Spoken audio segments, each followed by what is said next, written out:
The first time I met Lucas's female buddy, Emma. She dramatically covered her mouth in fake surprise. "Lucas, why is your girlfriend wearing such heavy makeup?" She blinked her innocent big eyes with a pure expression. "Not like me. I'm naturally beautiful and never wear makeup." I paused while holding my bubble tea.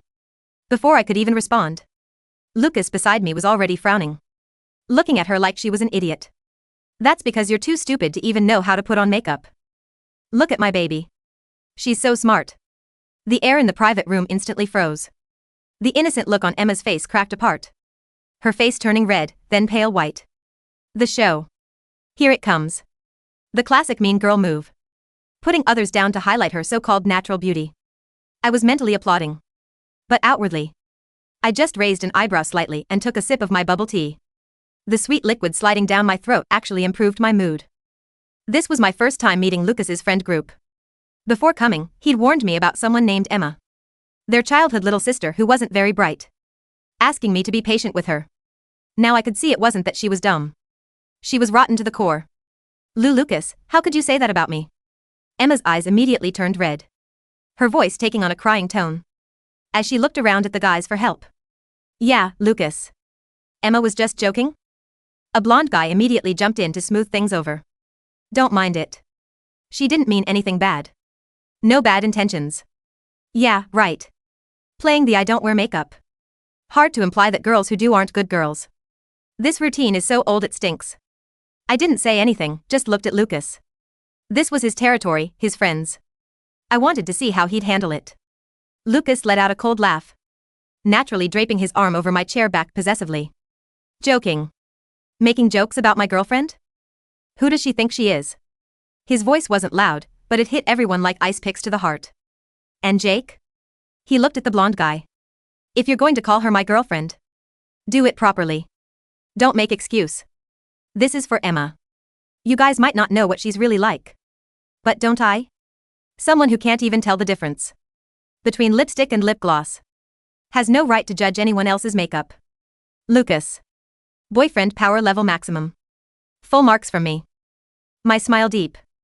And as I reached over to squeeze his hand, resting on my shoulder, he squeezed back his fingertips, gently scratching my palm in a comforting gesture.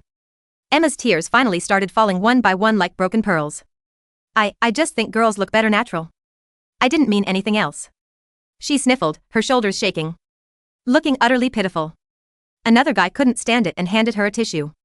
"Okay, Emma. Stop crying. You know how Lucas is. He's always had that attitude." As he said this, he gave me a meaningful look. "Oh, great. So I'm the evil woman who made Lucas's personality turn sour." I finally understood the situation. This Emma had used her years of email buddy status to establish her position in this group. Everyone was used to her presence, used to her being the only princess among these guys. My appearance disrupted this balance. So what she needed to do was subtly exclude me, isolate me, preferably make Lucas and me break up. Then she could continue being their group pet. Too bad she miscalculated. I, Jessica, specialize in dealing with two-faced, mean girls like her and my boyfriend. Lucas was clearly an expert at spotting fake people. For the rest of dinner, Emma was quiet as a mouse. But those red, swollen eyes kept glancing at my face with poisonous resentment. After dinner, everyone suggested going to karaoke. Lucas put his arm around my waist and declined directly. "We're not going. I'm taking Jessica home." Jake winked. So clingy. Choosing your girl over your bros." Lucas kicked at him. "Get lost. Got a problem with that?" No.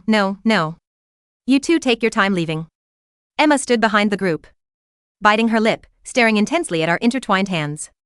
Walking out of the restaurant, the evening breeze dispersed this smoky atmosphere from the private room, and the hostility from Lucas's expression. He stopped and turned to look at me. "Seriously, baby. I'm sorry you had to deal with that today." I shook my head and stood on my tiptoes to kiss his chin. "You did great. You deserve a reward." His Adam's apple bobbed, his eyes darkened, and his arm around my waist tightened suddenly. "Just this little reward?" he asked in a low voice, his breath tickling my ear. This man. Can't he think about anything decent? My cheeks heated up as I pushed him away. "We'll talk when we get home." He chuckled softly, taking my hand and putting it in his pocket. Fingers intertwined. Don't worry about Emma, he said as we walked. I'll find an excuse soon to keep her from appearing in front of us again. Why? I asked curiously. Didn't you grow up together? Lucas snorted. That's exactly why. I know her too well. This isn't the first time she's pulled this. She's ruined relationships for several of my friends. She enjoys being the center of attention for all the guys. Any woman who might take away that attention becomes her enemy. So she's a repeat offender. No wonder she's so practiced at this. Why didn't you stop her before? Or too lazy to care, Lucas said. Matter-of-factly, other people's drama doesn't interest me. But you're different. He stopped and looked at me intensely. You're mine. My heart felt like it was being squeezed by a warm hand, spreading warm throughout my body. I admit, that line totally got to me when we got home. I'd barely taken off my heels when Lucas hugged me from behind. He buried his face in my neck and said quietly, "Baby, your makeup really does look beautiful." I laughed. Now you're complimenting it. There were too many people earlier. I was afraid they'd all stare at you. He nuzzled like a big dog. From now on, always wear your makeup this pretty when we go out, okay? Why? To make Emma mad. His childish tone made me laugh as I turned around to pinch his face. Lucas, how old are you? However old, my love for you is cheesy. But I love hearing it. I smiled and kissed him first, just as the atmosphere was heating up, and my hands had unconsciously started unbuttoning his shirt. His phone rang. At the worst possible the moment. Call her ID, Jake. Lucas frowned, about to hang up. But I stopped his hand. Answer it. It might be urgent. He reluctantly answered and put it on speaker. Jake's anxious voice came through. Lucas. Come quick. Emma. She seems to have slit her wrists because of what you said today. Slit her wrists? Seriously? What era is this? Still playing the cry make a scene written self-murder game? Lucas and I looked at each other, both seeing the eye roll and the other's expression. Lucas's voice was ice cold. Where is she? Central Hospital emergency room. There was so much blood. The doctors are trying to save her. Come see her quickly. She keeps saying your name. Jake sounded like he was about to cry. Lucas was silent for a few seconds. I could feel his suppressed anger. Got it. He hung up, his face dark as a storm cloud. I stepped out of his embrace and sat on the couch. Go ahead. It's a matter of life and death. After all. Even though I was 100% certain Emma was putting on an act to show must. Go on. Lucas looked at me, his eyes full of apology and frustration. Baby, I go. I interrupted calmly. Go and come back soon. I'll wait for you. He stared at me for several seconds, then finally grabbed his car keys and rushed out. The door slammed shut with a bang. My calm expression instantly disappeared. I picked up my phone and opened a WeChat group called Magic Castle. Me girls emergency situation. Need you to check something for me. The group immediately came alive. Entertainment industry paparazzi. Bestie A, what's the tea spill? Top private investigator. Bestie B, location? People involved? What happened? Me, Central Hospital emergency room.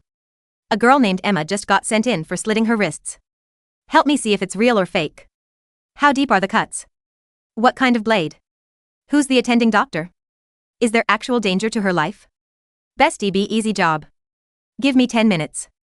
Want to play mind games with me? Emma, you're still too green. 10 minutes. That's all it took. My phone buzzed on the glass coffee table. I picked it up, swirling the remaining ice in my cup with a calm that felt almost surgical. Bestie B, PI sent a photo. Bestie B, honey, you're going to laugh. I hacked the hospital's admission logs and got a peek at the nurse's shift notes. Diagnosis, superficial epidermal abrasion. Bestie A, paparazzi English, please? Bestie B, she scratched herself. It barely broke the skin. The bleeding was likely staged or she squeezed it hard. The heavy bleeding Jake saw? Probably a mix of a little blood and a lot of water, or maybe she spilt cranberry juice on her wrist before he walked in. She's currently in a VIP room demanding Lucas's presence, not in the OR. Me, weapon? Bestie B, eyebrow trimmer. A dull one. I let out a laugh that was sharp enough to cut glass. An eyebrow trimmer. She didn't even have the guts to use a fruit knife. I stood up, smoothing down my dress. I wasn't going to sit here and wait like a dutiful, worried girlfriend. If Emma wanted a show, I'd bring the entire production crew. I went to the bathroom and touched up my lipstick, a shade darker, blood red. You think makeup is for insecure girls, Emma? No, darling. It's war paint. I grabbed my keys and headed to Central Hospital. Chapter 2, the VIP ward. The hallway smelled of disinfectant and male stupidity. I could hear them before I saw them. Jake and the other boys were huddled outside room 302, looking like lost puppies who had just been kicked. When they saw me approaching, the clicking of my heels echoing against the linoleum, Jake's face twisted in anger. Jessica? What are you doing here? He blocked the door, his voice hushed but aggressive. Lucas is inside with her. She's emotionally unstable. Seeing you might push her over the edge. Move, Jake, I said, my voice breezy. I brought fruit. She almost died. She scratched herself with a dull razor, Jake. I've had worse injuries from a paper cut. Jake froze. What? Ask the doctor. Or did you just look at the blood and panic without asking for a medical report? I didn't wait for his brain to reboot. I sidestepped him and pushed the door open. The scene inside was Oscar-worthy. Emma was lying on the hospital bed, face pale, likely foundation, ironically, her wrist wrapped in an excessive amount of gauze. Lucas was sitting in a chair by the window, looking less like a concerned friend and more like a prisoner on death row. His arms were crossed, his jaw tight. Lucas. Emma whispered, her voice trembling. Don't be mad at the guys. They just care about me. I'm not mad at them, Lucas said, his tone flat. I'm just waiting for the discharge papers. Lucas, I announced my presence, stepping into the room. Lucas's head snapped up. The relief in his eyes was instantaneous. He stood up and walked over to me, ignoring Emma's sharp intake of breath. I told you to wait, he murmured, pulling me into a side hug. And missed the performance? I looked past him at Emma. Her eyes went wide. She tried to shrink back into the pillows, playing the victim card. Jessica. I didn't know you were coming. I'm sorry if I caused trouble. I walked to the bedside, placing my handbag on the table. I leaned in close, invading her personal space. Emma, I said softly, smiling like a predator. My friend works in admissions. Superficial abrasion? Really? You didn't even need a stitch. A Hello Kitty Band-Aid would have sufficed. Emma's face flushed a violent red. I was in pain. I was desperate. You were manipulative, Lucas said from behind me. His voice was cold, stripping away any illusion of childhood friendship. I saw the report, Emma. The doctor told me. You wasted emergency resources for a scratch because you couldn't handle me setting boundaries. I did it because I love you, she shrieked, the mask finally slipping. She's changing you, Lucas. You used to be kind. You used to take care of me. I grew up, Lucas replied. You didn't. He took my hand. We're leaving. Jake can drive you home. If you walk out that door, Emma threatened, tears streaming down her face, real tears of rage this time, I'll tell everyone how you abandoned me when I was suicidal. Lucas stopped. He turned back, his expression terrifyingly calm. Go ahead. And I'll post the doctor's note on Instagram. We walked out. The silence in the hallway was deafening as we passed Jake. I didn't look back. Chapter 3, The Cold War. For 2 weeks, it was quiet. Too quiet. Lucas had effectively cut ties with the group. He blocked Emma on everything. Jake and a few others tried to mediate, sending texts like she's really sorry, and can't we just go back to how it was? Lucas deleted them without replying. You miss your friends, I said one night. We were on my balcony, sharing a bottle of wine. I miss who I thought they were, Lucas admitted, staring at the city lights. But they're enabling her. If I go back, she wins. And she disrespected you. That's a line I don't cross. I kissed his cheek. He was a keeper. But I knew Emma wasn't done. Rats don't leave the ship just because the captain kicks them off, they chew through the hull. The attack came on a Tuesday. It started on a university anonymous forum, then spread to TikTok. A video of a girl crying, face blurred, voice altered, telling a story about a controlling, plastic surgery addicted girlfriend who stole her childhood sweetheart and bullied her into self-harm. The comments were vicious. Drop the name. That girlfriend sounds toxic. Justice for the best friend. Within hours, people had deduced who it was. My Instagram started getting flooded with snake emojis and comments like pick me girl dies, you survive, and leave Lucas alone. She was smart. She didn't name me directly, avoiding a defamation lawsuit, but she gave enough breadcrumbs, my job, my car, Lucas's initials, for the internet mob to find me. I'm going to kill her, Lucas said, pacing my living room, his phone gripped so tight his knuckles were white. I'm going to go to her house and... Sit down, I commanded, typing furiously on my laptop. Jessica, they're dragging you. They're calling you a homewrecker. Let them, I said calmly. The higher the waves, the harder she crashes. What are you doing? I turned the screen to him. Remember my group chat? Magic Castle? Bestie A, the paparazzi, had just sent a file. Bestie A found it. Surging through the archives. It wasn't hard. Emma did this same routine 3 years ago with a guy named Brad. And 2 years before that with a guy named Mike. Bestie B, I have the police reports from the Brad incident. She keyed his new girlfriend's car and then claimed she was depressed to avoid charges. Me, perfect. Lucas, do you still have the chat logs from the night of the suicide? Yeah, Lucas said, confused. Good. Don't engage yet. We wait for the gala. The annual alumni charity gala was in 3 days. Everyone would be there. Jake, the group, Emma, she wouldn't miss a chance to wear a gown, and half the city's social circle. You want to go? Lucas looked at me like I was insane. Into the lion's den? Baby, I smirked, I am the lion. Chapter 4, The Gala. I wore black. Not a morning dress, but a vengeance dress. A backless, silk slip dress that clung to every curve, paired with blood-red lips and diamond earrings that caught the light with every turn. Lucas looked dashing in a tuxedo, though his eyes were constantly scanning the room for threats. When we walked into the ballroom, the whispers started immediately. Heads turned. I could feel the judgment, the snickers. Emma was there, holding court in the center of the room. She was wearing white, of course. A flowing, tulle monstrosity that made her look like a budget bride. She was clinging to Jake's arm, looking fragile and brave. When she saw us, she flinched theatrically. Jake glared at Lucas. We walked straight to the bar. Brave of you to show up, a voice sneered. It was Sarah, one of Emma's minions. After what you did. I sipped my champagne. And what did I do, Sarah? Please, enlighten me. You drove poor Emma to scratch her wrist with an eyebrow trimmer? I finished for her. Sarah blinked. What? Oh, you didn't know? I raised my voice slightly, just enough for the surrounding cluster of people to hear. I thought best friends shared everything. Emma rushed over, sensing the narrative slipping. Jessica. Please, don't cause a scene. I forgive you. Just, leave us alone. Forgive me? I laughed. It was a genuine laugh. Emma, honey, you posted a sob story on TikTok implying I bullied you. You mobilized an internet mob. And now you forgive me? I never named you, she cried, her eyes filling with those practiced tears. I just needed to vent. You're right, I said, reaching into my clutch. You didn't name me. But you lied about everything else. I signaled to the DJ booth. Lucas had slipped away 5 minutes ago. He was standing next to the AV guy, a friend of his from college. The music cut out. The large projector screen behind the stage, meant for charity slides, flickered. What's going on? Jake asked, looking around. A movie night, I whispered. The screen lit up. But it wasn't a charity video. It was a compilation. First, a screenshot of the hospital report, diagnosis, superficial abrasion. Treatment, Band-Aid. The room gasped. Then, a video from a security camera, Bestie B's masterpiece. It was footage from the hospital waiting room before Lucas arrived. Emma was checking her reflection in her phone, fixing her hair, and then, applying blood from a small vial onto the bandage. She was laughing with a nurse she apparently knew. The silence in the ballroom was absolute. Then came the kicker. Screenshots of text messages from Emma to Brad, her ex-victim. Emma, if you don't dump that bitch, I'll tell everyone you hit me. Emma, I'm going to kill myself and it will be your fault.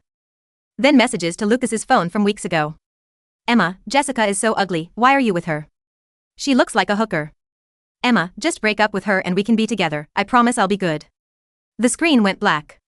I looked at Emma. She wasn't pale anymore. She was gray. You. She choked out. Me, I agreed. Naturally beautiful, remember? And naturally smarter than you. Jake dropped her arm like it was burning. He looked at the screen, then at Emma, horror dawning on his face. You faked the blood? You threatened Brad? It's fake. She photoshopped it. Emma screamed, grabbing Jake's lapels. Jake, you know me. I don't think I do, Jake muttered, stepping back. Lucas walked back to my side, slipping his arm around my waist. The crowd had formed a circle around us. Emma, Lucas said, his voice projecting across the room. Stay away from me. Stay away from Jessica. If I see one more post, one more lie, my lawyer will be contacting you for defamation and harassment. We have the evidence now. He looked at his former friend group. And for the rest of you, you owe my girlfriend an apology. But we don't really care to hear it. He turned to me. Hungry? Starving, I smiled. Let's go get bubble tea. Chapter 5, The Aftermath. We left the gala amidst the chaotic murmurs of the elite.